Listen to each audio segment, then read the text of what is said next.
Yo guys, what's up? Gimstore here, coming at you with another Season 16 build guide.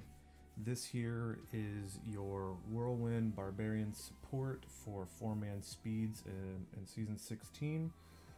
You run this with basically any comp that you want, but it's ideal for either rat runs or the comp with Z-Barb, Z-Monk, or Shrine Monk, and Impale DH, and Furious Charge Barbarian. We're synergizing here 4 pieces of wastes and basically a lot of pickup radius. So overall here you want your Mantle Channeling, you want a Leoric's Crown, Rondell's Locket, Aquila Curious, Waste Gloves, Nemesis Bracers. Actually, depending on your group's comp, you can run Strong Arms as well. Chalnix Chain, Oculus Ring, Obsidian Ring of the Zodiac, Waste Pants and Boots, and Volcathos Warrior Blood and Solemn Vow. So this build, basically all you hear in the group to do is pull enemies to where the Barbarian can, the other Fierce Charge Barbarian can kill them, or one of the Wrath Menacros. You're also providing movement speed, and you have a ton of pickup radius, so you can pick up all progression globes through the Greater Rift. So in terms of, so we got the gear here that we went over, and then in cube you want Ingium, Pride of Cassius for ignore pain duration, and I like to run a Star of Azkaranth because Molten, like say you're going to pick up some globes, if it pops on you, you don't have to worry about that. And then like fire chains, things of that nature, you don't have to worry about taking any damage from that.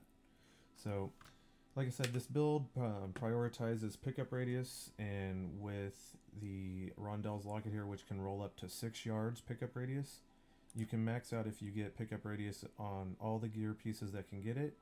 You will max out at 22 yards. So let's go over the gear and stat priorities. So Mantle Channeling here. You want to prioritize cooldown reduction, and then but the main thing is the secondary. You want pickup radius, gold and health pickup radius. So you want to get that either 1 or 2, and then your next priority is cooldown reduction. And then after that, strength, vite, all resistance. For your helmet, Leorix, you want the secondary to be as close to 100% as possible. And then once again, 2 yards pickup radius, and then the other stats, you just want them as defensive as possible. Amulet, you want this rolls between 4 and 6 yards pickup radius, so either is fine, but the closer to 6 the better. Other than that, you're prioritizing cooldown here, and then any defensive stats. Gloves, you're prioritizing pickup radius, and then after that, cooldown, and then any defensive stats. Aquila, you want your secondary here to be as close to 90% as possible, and 2 yards pickup radius. Once you're done with that, prioritize defense, so vitality, life, all resist, things of that nature.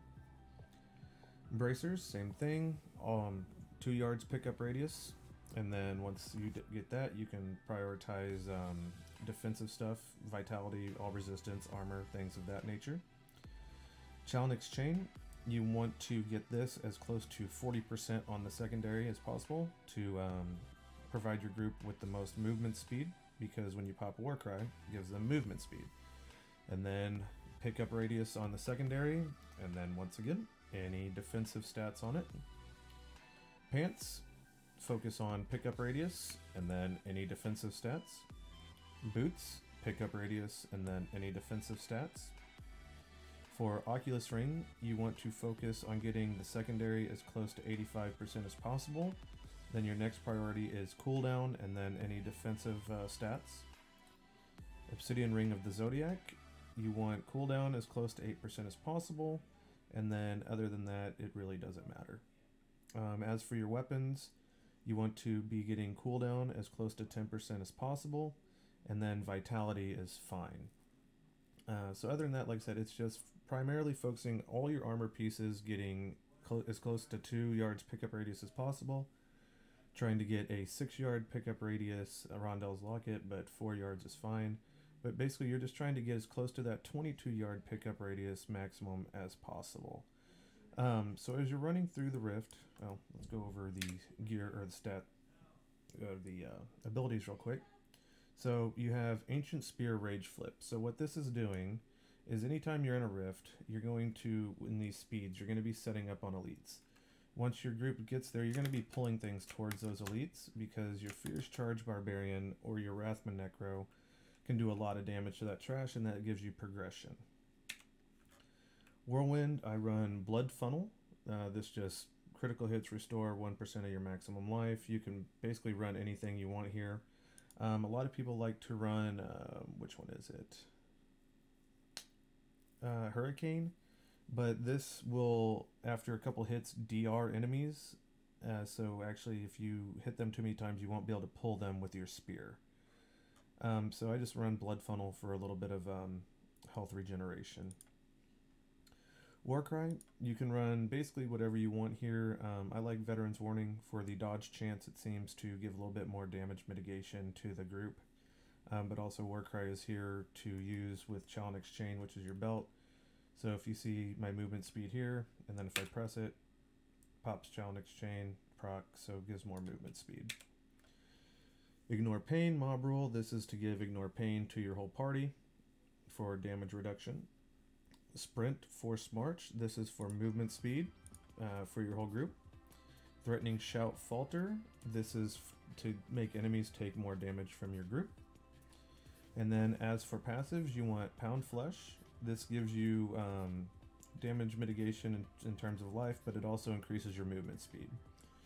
Nerves of Steel is a proc for you. You don't really need it, but if you're, say, your lower Paragon just getting in these runs, it can be a lifesaver because you don't want to be dying, because you want to be trying to complete these runs as quick as possible. I like running Weapons Master just to keep me at as close to maximum fury as possible. That way you're keeping Aquila Curious procced. And then Inspiring Presence here, this increases the durations of your shouts for your party. And that also increases your maximum life by 3%.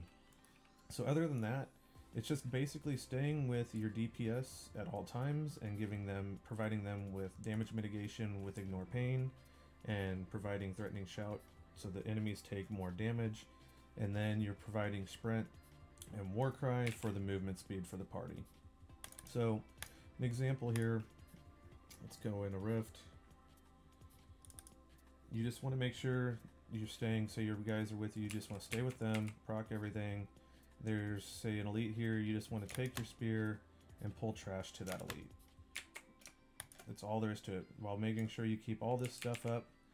And then once this elite dies, your group would move. You want to be staying with your DPS, and then basically you're hunting to your next elite. It's like right here, keeping all your buffs up, and then you could just pull enemies to it. So really, nothing to it. Just make sure you stay with your DPS and provide them with your buffs, and that's it.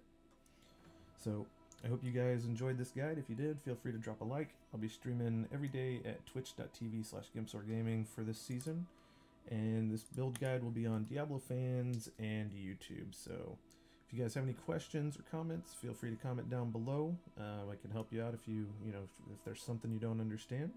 And until next time, guys, peace and have a great day.